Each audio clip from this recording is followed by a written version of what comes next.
Le trait d'abattage peut être aussi réalisé en utilisant la technique du perçage. Cette technique est recommandée pour faire face à certaines situations.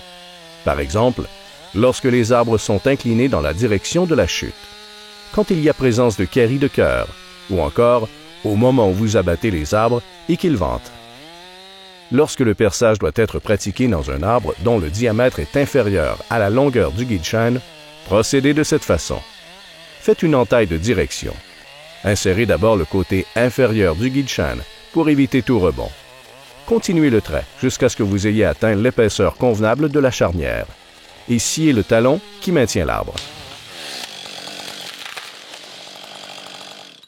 D'autres situations, enfin, vous mettront en présence d'arbres dont le diamètre sera supérieur à 2 fois la longueur du guide-chêne.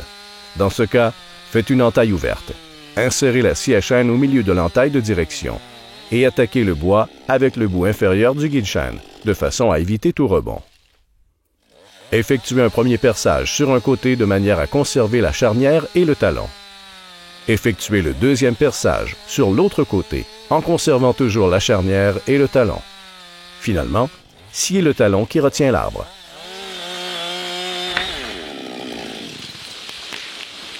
Si l'arbre n'a pas amorcé sa chute après avoir effectué l'entaille de direction, un trait d'abattage conforme et une charnière d'épaisseur appropriée, l'utilisation d'un levier ou d'un coin d'abattage est alors nécessaire pour éviter des efforts physiques excessifs.